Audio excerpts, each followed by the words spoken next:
Duas derrotas consecutivas que deixaram a Ponte Preta na vice-lanterna do Campeonato Brasileiro. Situação complicada, mas reversível. E já é na próxima quinta-feira que a Macaca vai ter mais uma chance de escapar da zona de rebaixamento. Uma vitória contra o Sampaio Corrêa, por exemplo, deixa a Ponte com 15 pontos, podendo dar um salto até para a 13ª colocação do campeonato. E apesar dos retornos, Hélio dos Anjos vai seguir com problemas para escalar a equipe. Kaique França, expulso no final da partida contra o Cruzeiro, é mais um desfalque para o treinador. Ramon Carvalho, que saiu sentindo no primeiro tempo, e o zagueiro DG, que também precisou sair por conta de um pisão no pé, são dúvidas para o próximo duelo. Mas apesar de ter sido substituído, DG deixou uma ótima impressão na estreia como titular. Fala nação, terminando aqui mais um dia de trabalho e eu quero agradecer a todos pelas mensagens positivas, mensagens carinhosas. E também agradecer a Deus, né, pela oportunidade de vestir essa camisa maravilhosa, de jogar meu primeiro jogo como titular no profissional. Venho trabalhando há muito tempo, esperando essa oportunidade e na graça de Deus aconteceu. Agora é manter o foco, seguir firme, que quinta-feira já tem uma excelente partida para a gente poder reverter essa situação e, se Deus quiser, sair vitorioso. Mesmo que fique à disposição, DG deve voltar ao banco por conta do retorno de Thiago Oliveira, que cumpriu suspensão. Hélio dos Anjos, Luca e Bernardo também retornam após ficarem de fora no duelo em Belo Horizonte. Danilo Gomes, que continua com problema muscular, deve seguir mais uma semana em tratamento e pode ser novamente desfalque. Já Norberto, recuperado também de uma lesão muscular, tem a expectativa de retorno na lateral direita. Ponte Preta e Sampaio Corrêa se enfrentam na quinta-feira, às 9h30 da noite, no estádio Moisés Lucarelli. E como se já não bastasse os problemas no campeonato, a Ponte agora vai precisar resolver mais uma situação extracampo. O lateral esquerdo Guilherme Santos, que ainda está no clube, entrou na justiça em busca da rescisão contratual com a Alvinegra. A ação gira em torno de R$700 mil entre situações que envolvem o afastamento do jogador, tratamento de lesão e reivindicações financeiras. Guilherme Santos está afastado desde o Campeonato Paulista, quando entrou em campo pela última vez. O lateral disputou 5 jogos com a camisa da Macaca e deu uma assistência no empate contra a Inter de Limeira pelo estadual. O DG falou com a gente e na matéria aqui do Vinícius Abarca disse que o DG volta para o banco de reservas. Não tem nada a ver com a contusão dele, né? Deixou a partida contra o Cruzeiro sentindo um pisão no pé, mas porque o Thiago Oliveira retorna, e o Thiago Oliveira é o titular e o Fábio Sanches joga, portanto, ao lado do Thiago Oliveira. Bom, primeiro, eu gostaria que realmente não fosse nada em nível de contusão, que o menino saiu lá, né? Sentindo um pisão muito forte, podia ter uma fratura, alguma coisa, não. Tá legal, então se vai para o banco é porque está em condições de jogar. Não sou a favor de utilizar, como não fui ontem, com relação ao jogo do Guarani contra o CSA, de usar contra o Sampaio Corrêa, na quinta-feira aqui em Campinas, o esquema com 3 zagueiros. Não sou a favor.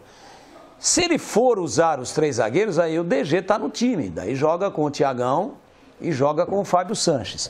Como acredito que ele não vai manter esse esquema que foi montado emergencialmente para enfrentar o Cruzeiro no Mineirão lotado, aí é coerente, por enquanto, a ida do Douglas Mendes para o banco, porque o Thiago saiu por suspensão e é o titular.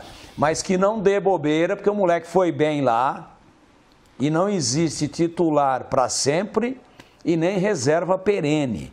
O que existe é o dinamismo do futebol que avalia o momento de cada jogador.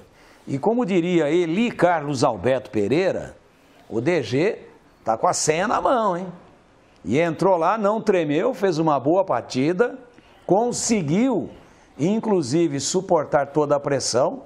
Infelizmente, teve essa contusão aí que o tirou da partida.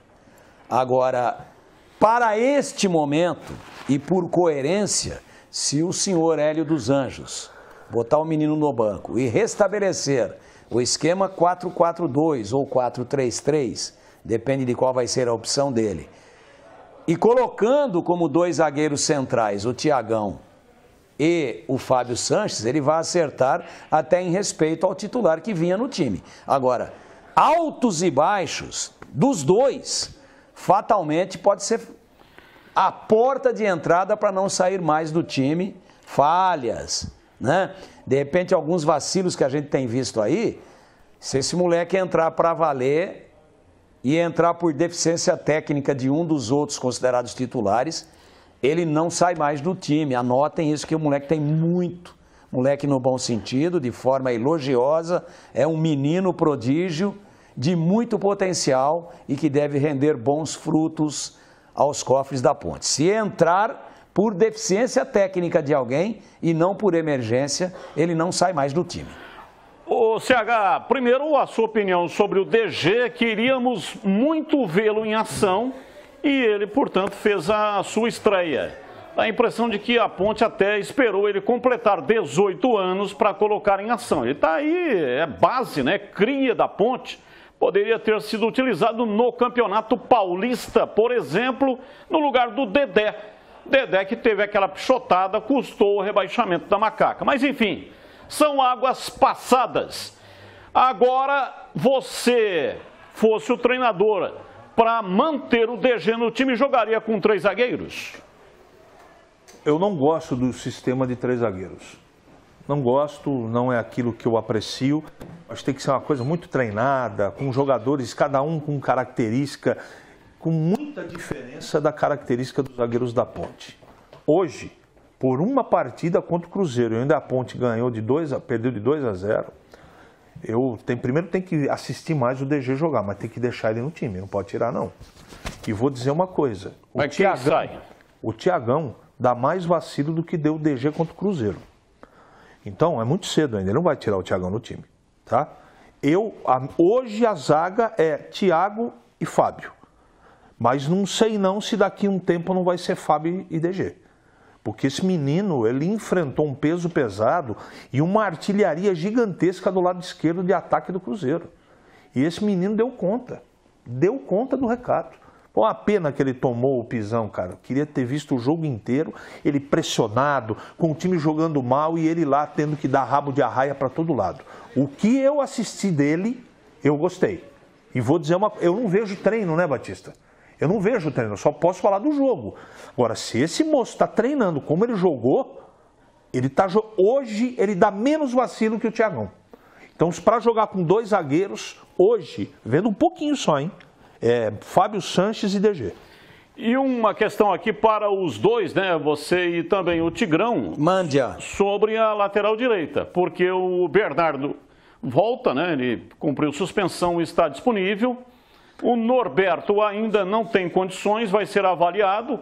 Norberto era o titular, por contusão saiu, entrou Bernardo, foi expulso e desfalcou o time contra o Cruzeiro. Entrou o Igor Formiga e entrou muito bem, apesar da derrota. E agora, o que é que o professor vai fazer?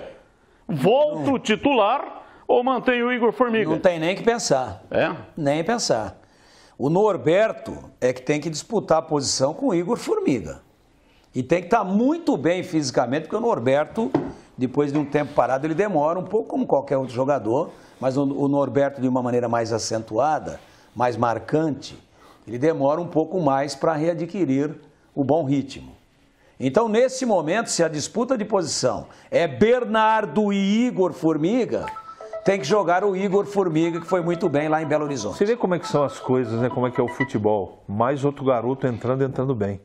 Entra o Igor Formiga, é garoto, entrando bem. Na zaga, DG, entrando bem. Meio campo, Leonaldo, Amaral e por aí vai, né? Se não é a base, a Ponte estava mais enrolada do que ela está. Só lembrando que o próximo jogo, Igor Vinhas no gol, hein?